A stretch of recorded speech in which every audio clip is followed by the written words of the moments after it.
नमस्कार दोस्तों, स्वागत है आपका एमकेवी न्यूज़ डेली में। आज 31 दिसंबर वार बुधवार। आज पौष माह के शुक्ल पक्ष की द्वादशी तिथि है। तो चलिए शुरू करते हैं आज के मुख्य समाचार। 2026 में भारत पाकिस्तान का युद्ध संभव, अमेरिकी थिंक टैंक का दावा। कश्मीर में आतंकी गतिविधि वजह बनेगी, दोनों देशों ने हथियार की खरीद बढ़ाई। शाह ने कहा, ममता घुसपैठ नहीं रोक सकती। सीएम बोली, शकुनी का चेला आया। घुसपैठ सिर्फ बंगाल से, तो क्या पहलगाम हमला आपने कराया? सोशल मीडिया पर अश्लील कंटेंट को लेकर केंद्र की चेतावनी। कहा, कंपनी ऐसा कंटेंट पर रोक लगाए, नहीं तो केस होगा। यूजर भी सोच समझकर पोस्ट करे। पूर्व सीजीआई चंद्रचूड़ के नाम पर डिजिटल अरेस्ट। मुंबई में बुजुर्ग महिला से 3.71 करोड़ ठगे। सूरत से एक आरोपी गिरफ्तार। भारतीय सेना के ध्रुव NG हेलीकॉप्टर में आम नागरिक सफर करेंगे। उड्डयन मंत्री नायडू ने हरी झंडी दिखाई। मेडिकल इमरजेंसी, पर्यटन और आपदा में इस्तेमाल होंगे। यूपी में तापमान 4.4 सेल्सियस, 100 ट्रेनें लेट। MP में गाड़ियों पर बर्फ जमी। बिहार के 29 जिलों में कोल्ड डे। दिल्ली में 118 फ्लाइट कैंसिल। जयपुर में 7,000 वाला रूम 24,000 में मिल रहा। श्रीनाथ जी मंदिर में पैर रखने की जगह नहीं। खाटू श्याम जी में दर्शनों के लिए लगी लंबी कतारें। अल्मोड़ा बस हादसे पर PM मोदी ने जताया दुख। 160 फीट खाई में गिरने से 7 की मौत, 12 गंभीर घायल। हेलीकॉप्टर से पहुंचाया एम्स। मुंबई के भांडुप में बस ने 13 लोगों को कुचला, 4 लोगों की मौत, 9 घायल। रिवर्स करते समय हादसा, ड्राइवर हिरासत में। भारत के पिनाका रॉकेट की पहली फ्लाइट टेस्टिंग सफल। 120 किलोमीटर रेंज टारगेट पर सटीक अटैक किया। भारतीय सेना में शामिल करने की भी मंजूरी मिली। इंदौर में दूषित पानी पीने से 3 लोगों की मौत, मंत्री विजय वर्गीय ने की पुष्टि।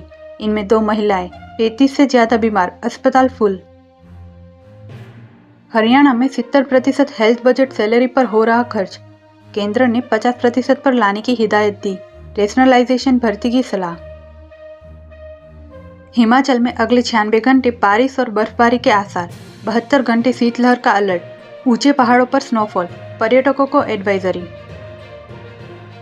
इंडिगो पायलट्स का भत्ता 50% तक बढ़ा। 1 जनवरी से लागू होंगे नए नियम। रोस्टर विवाद और फ्लाइट कैंसिलेशन के बाद मोरल बूस्ट करने की कोशिश। रोहतांग दर्रा सभी वाहनों के लिए खुला, बर्फ देख सकेंगे टूरिस्ट। देश भर से मनाली पहुंच रहे। 2 जनवरी तक 4x4 की शर्त खत्म।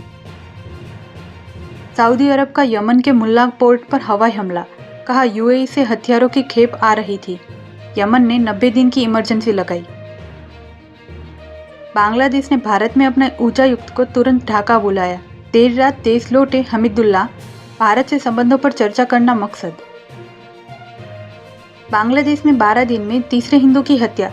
कपड़ा फैक्ट्री में सिक्योरिटी गार्ड की ड्यूटी कर रहा था, साथ ही स्टाफ ने गोली मारी। सलमान की फिल्म बैटल ऑफ गलवान पर चीन में नाराजगी। कहा, ट्रेलर हकीकत से दूर। चीनी मीडिया बोला, अभी इसका रिलीज होना गलत। ट्रंप ने कहा, ईरान पर फिर हमला करेंगे। कहा, दोबारा न्यूक्लियर प्रोग्राम शुरू न करें। हमास को भी जल्द हथियार छोड़ने की चेतावनी दी।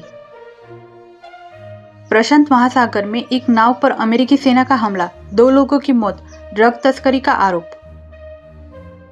यूक्रेन का पुतिन के घर पर 91 ड्रोन से हमला, रूस का दावा सभी मार गिराए। PM मोदी ने कहा, हिंसा नहीं कूटनीति का रास्ता अपनाए। 5 दिन चढ़ने के बाद चांदी की कीमत 3,111 गिरी। 1 किलो 2.32 लाख की हुई। सोना भी 2,182 गिरकर 1.35 लाख पर आया। शेयर बाजार में फ्लैट कारोबार। सेंसेक्स 20 अंक गिरकर 84,675 पर आया। ऑटो मेटल सेक्टर में खरीदारी। 540 डिग्री व्यू कैमरा के साथ आएगी महिंद्रा XUV 7XO। टीजर में दिखा ट्रिपल स्क्रीन और डॉल्बी एटमॉस साउंड सिस्टम। 5 जनवरी को लॉन्च होगी। रेनो की कारें 1 जनवरी से 2% तक महंगी होंगी। इनपुट कॉस्ट बढ़ने के कारण फैसला लिया। 31 दिसंबर तक बुकिंग पर पुरानी कीमतों का फायदा। Poco M8 smartphone 50 megapixel camera के साथ आएगा। स्नैपड्रैगन 6 Gen 3 प्रोसेसर और curved OLED display. Expected price 20,000।